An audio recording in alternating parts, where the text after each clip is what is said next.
Welcome to UGC E-Pathshala.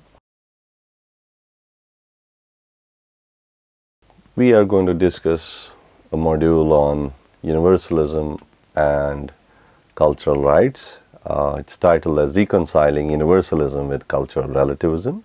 This module explores the idea of reconciliation between the notions of universalism and cultural relativism with regard to human rights in the realm of public international law. For many years, the discourse around international framework on human rights has been marred by the conflict between these two concepts of universalism and cultural relativism. Universalism of human rights. So let's have a look at what do we mean by universalism of human rights. Human rights are a special class of rights which one enjoys simply because one is a human being. They are the rights of the highest order. They have become a standard of political legitimacy. Experts have pointed out that the principal aim of human rights is to change the existing situations, especially legal institutions. The term universal denotes something which can be applied everywhere. Human rights are often described as indivisible and inalienable, something which is associated with every human being. They are also universal in another sense, that they are accepted universally in this world and serve as international legal standards. In other words, the universality of human rights affirms incorporating the inherent dignity of all inhabitants of the planet, independent of their culture, religion, social status, ethnic origin, gender, or traditions. According to this doctrine, any cultural differences should not be permitted to justify and limit the scope of human rights that are recognized in the Universal Declaration of Human Rights, or UDHR, as well as the rest of the conventions which promote a universal system for the promotion and protection of human rights. Human rights, according to this doctrine, cannot be seen valid in certain contexts, but rather their validity is derived from the very source of their existence, which is the very nature of human beings. Consequently, the states, by their agreement to the UDHR and the subsequent human rights instruments, have collectively attested to and recognized the universality of human rights. Human rights are universal in three senses. They are endorsed by maximum number of states, which makes them legally universal. They are functionally universal, as they are the proven ways of protecting human beings. They are accepted by the leading schools of thought and philosophy and various religions. The universality of human rights can be seen from three perspectives. 1. Legal. 2, functional. 3, historical. So let's look at the legal one. Legal universality.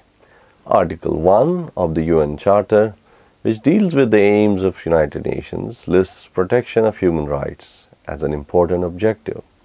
All countries of the world have signed the UN Charter. The Universal Declaration of Human Rights, 1948, has also become a part of customary international law, and it's binding on all countries of the world. It is regarded as a mother document or constitution of the world human rights movement.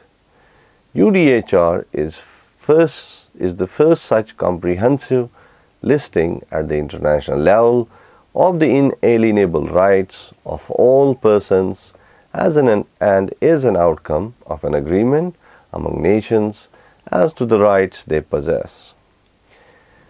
It represents common vision or shared understanding of the international community of human rights. It's a common standard of achievement for all peoples and all nations, and is used as a gauge by which countries, NGOs, and others can measure the observance of human rights by any entity. Today, there is no country in the world which has not signed at least a single core human rights treaty.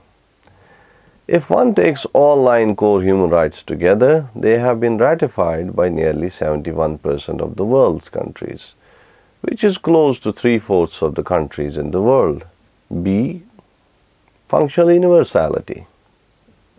Though the concept of human rights is internally recognized, but their enforcement and implementation makes human rights functionally relative and not universal.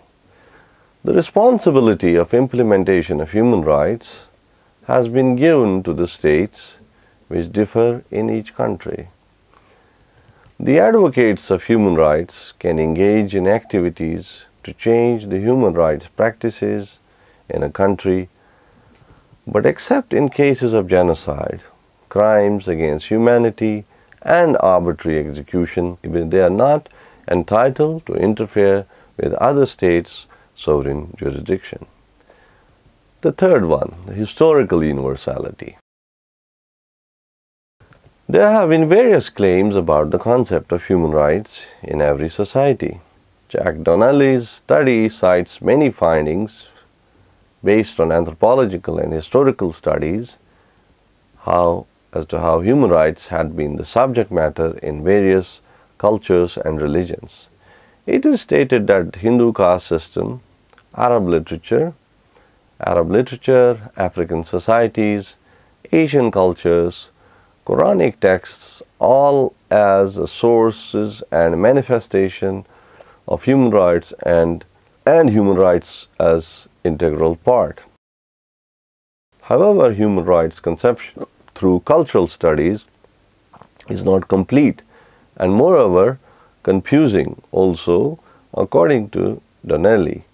Further values like justice and fairness and rights as distinct social values are not in the earlier cultures. Hence, Donnelly concludes there may be considerable historical or anthropological universality of values across time and culture. No society, civilization, or culture prior to the 17th century, however, had a widely endorsed practice or even vision of equal and inalienable individual human right. Further, Donnelly substantiates his argument. The ancient Greeks notoriously distinguished between Hellenes and barbarians, practiced slavery, denied basic rights to foreigners, and by our standards severely restricted the rights of even free adult male citizens. The idea that all human beings had equal and inalienable basic rights was equally foreign to Athens and Sparta. Plato and Aristotle, Homer, Hesiod, Aeschylus, Euripides, Aristophanes, and Thucydides. Much the same is true of ancient Rome, both as a republic and as an empire. In medieval Europe, where the spiritual egalitarianism and universality of Christianity expressed itself deeply in egalitarian politics, the idea of equal legal and political rights for all human beings, had it been seriously contemplated, would have been seen as a moral abomination, a horrid transgression against God's order. However, one has to understand the roots of rights in religions and cultures and the normative nature of rights therein to some extent, and how they have been further questioned and progressed in the modern and secular civilizations. Now, let's look at cultural relativism and the non-Western concept of human rights. The 1948 Universal Declaration of Human Rights has been both widely discussed, appreciated, and at the same time criticized by different groups. Cultural relativism is a response to the claims of universality of human rights. It basically asserts that human rights are not universal but relative and implemented differently according to one's culture. Though culture is the source through which human rights derive their validity, as such, the present debate on human rights is centered on right to religion versus human rights. John Rawls, in his book The Theory of Justice, proposed a method to achieve objectivity that others should be treated simply as human beings, apart from any unique characteristics they may have. But such a method ignores gender differences and religious distinctiveness, and thus minority interests are too overpowered by the idea of majority. Religion is something universal, and thus it is fatal for any human rights declarations to ignore the moral authority derived from religions. As Gary Ter Haar notes, for most people in the world, religion is an integral part of their existence, inseparable from the social and moral order, and it defines their relations with other human beings. A strong argument can be made that the current formulation of international human rights constitutes a cultural structure in which Western society finds itself easily at home. It's important to acknowledge and appreciate that other societies may have equally valid alternative conceptions of human rights. Addressing the root of conflict. The process of reconciliation can start only with the recognition that the core principles of the current framework of the international human rights are universal in nature. At the same time, it needs to be highlighted that the argument advanced by the cultural relativists has to be given due regard.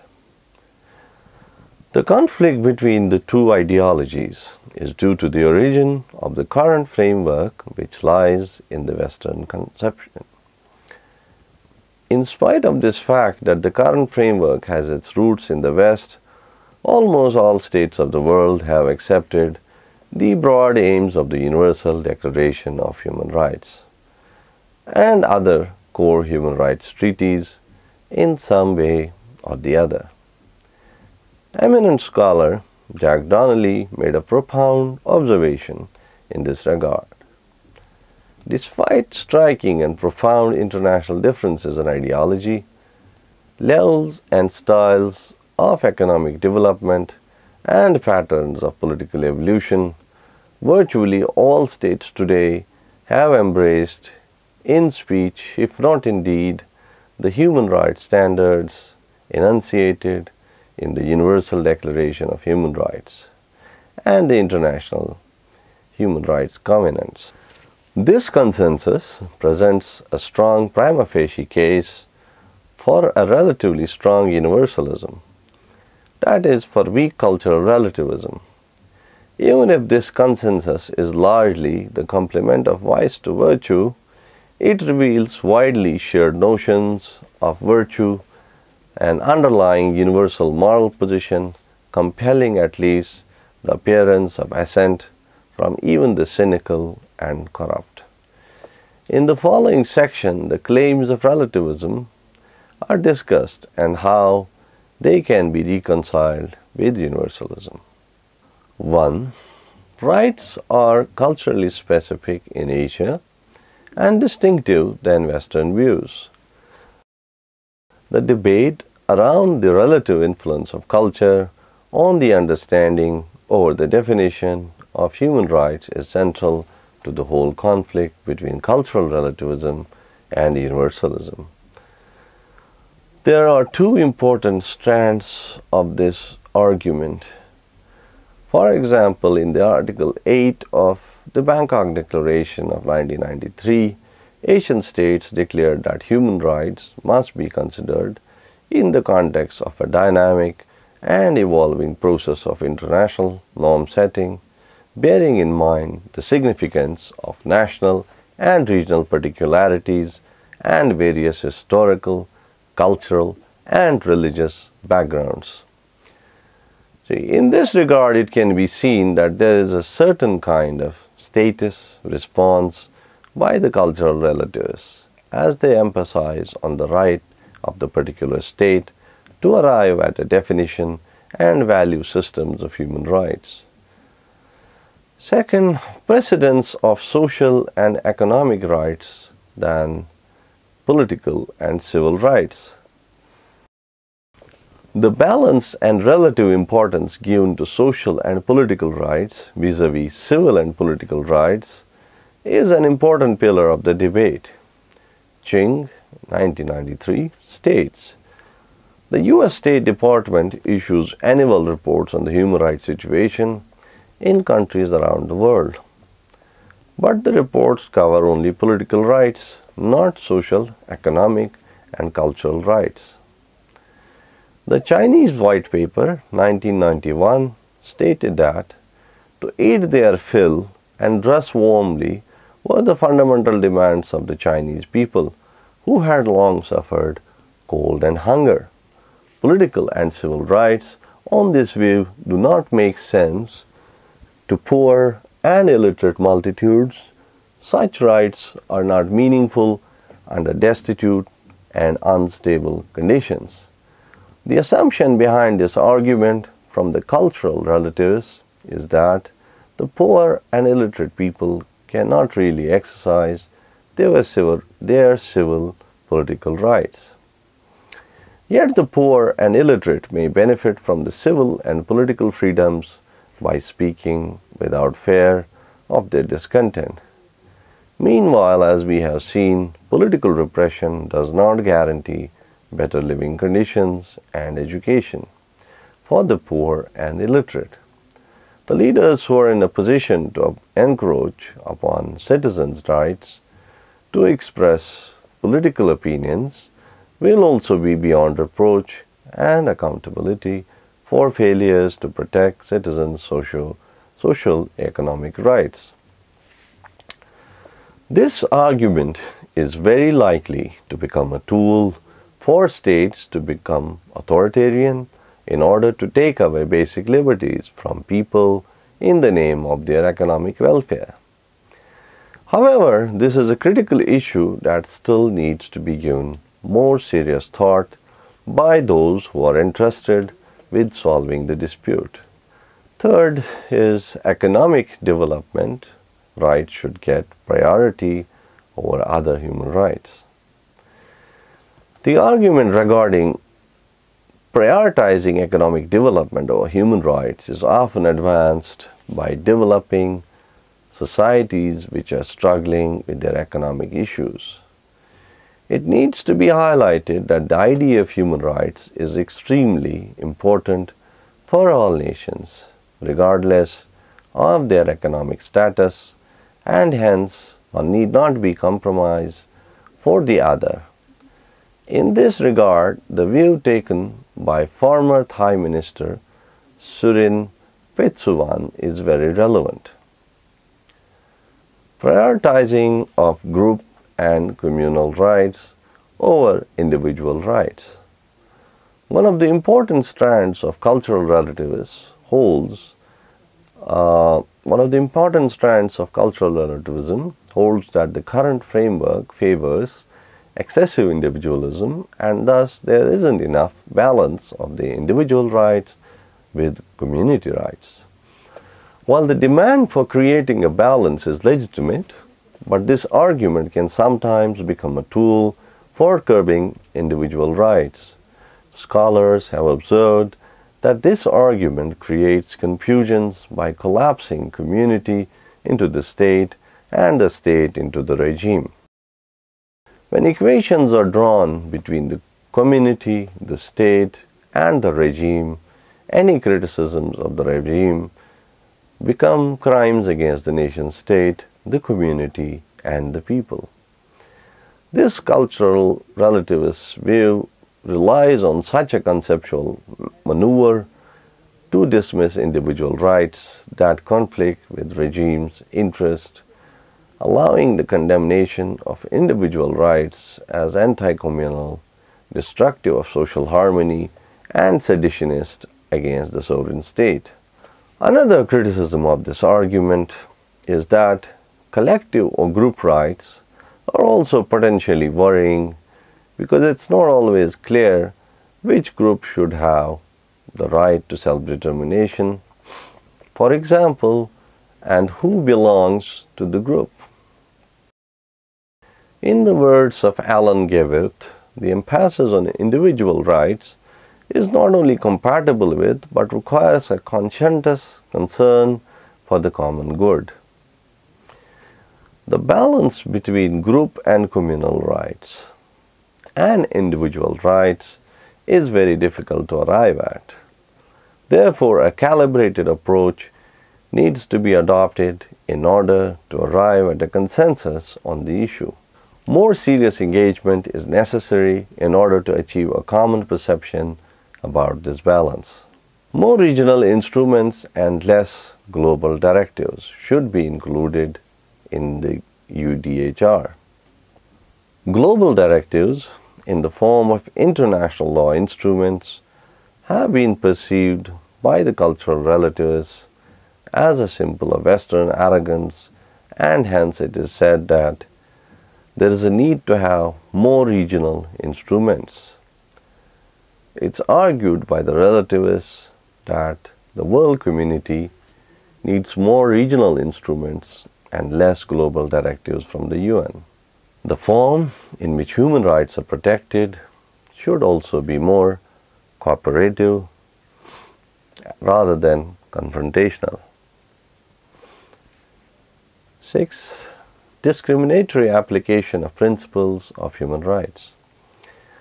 This is a legitimate concern raised by the relativists that while the standards of human rights are considered uniform, but their implementation is not uniform in any sense. In this regard, scholars have said that the use of international instruments by the international community is not a conceptual problem or a matter of differences in culture. It is a problem of politics in the international community in general. So in this ground of discriminatory nature of the human rights, there should not be any room for Asian states to violate human rights, to endanger human security. Therefore, it's not difficult to resolve it.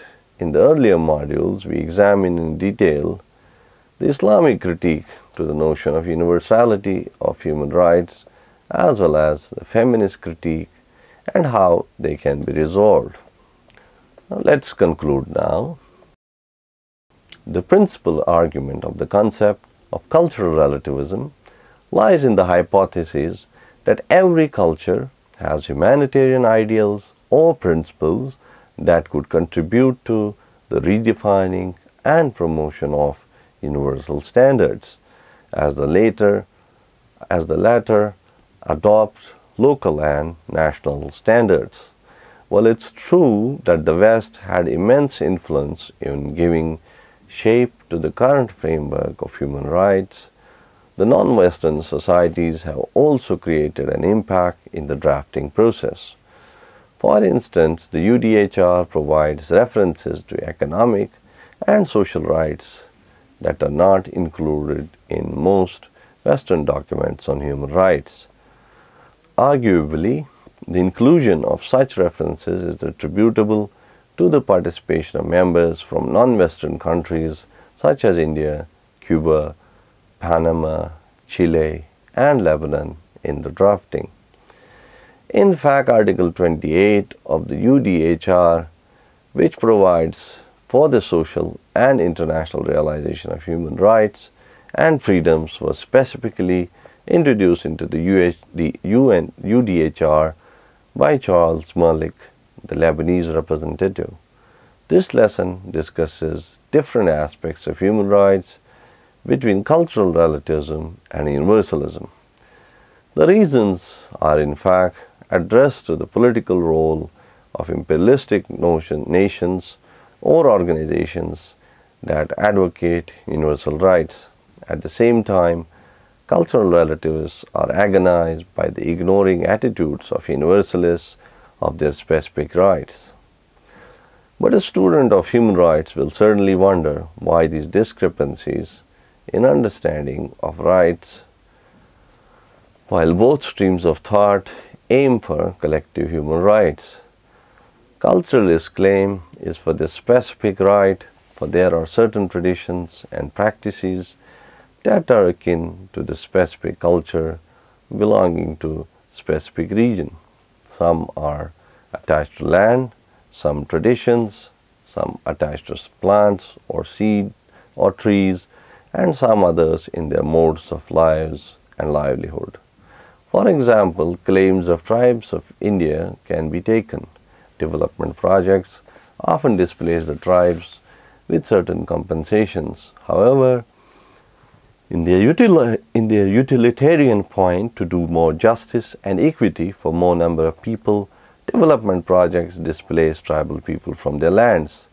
Let us assume the development project compensate the displaced persons with proper compensation in terms of money or land or some livelihood. As a universal understanding of development, one may find it's justified when proper compensation as per law had been done. But a culturalist, such compensation still might not be justifiable. It is not justified for a culturalist because of one's specific cultural practices, livelihoods and lifestyles, and above all emotional relations of people related emotional relations of people attached to the land. These attachments cannot be compensated with any amount of compensation in terms of money or land in a new area. Further, the inhabitants of tribal area are used to do some works where their mind pleased to do. More so, some people might not be able to do other professions. Hence, the culturalist perceptions of preservation of rights are different, and their perceptions are justified in the eyes of environmentalists and bioethicists. Hence, it's necessary to understand beyond the culturalist claim and universalist claim and find a proper reconciliation and also certain culture-specific solutions in resolving human rights issues. Donnelly rightly uses the term universalism without imperialism to think of human rights in a better sense. Then universality of rights can be translated despite the myriad of or small differences in cultures or religions or any other differences. Such understanding also facilitates amicable solutions for culture-specific issues on human rights. Then not only universalism can protect culture-specific protection, but also can question bad practices rooted in culture as bonded labor and female genital mutilation and violence against homosexuals, etc. Thank you very much.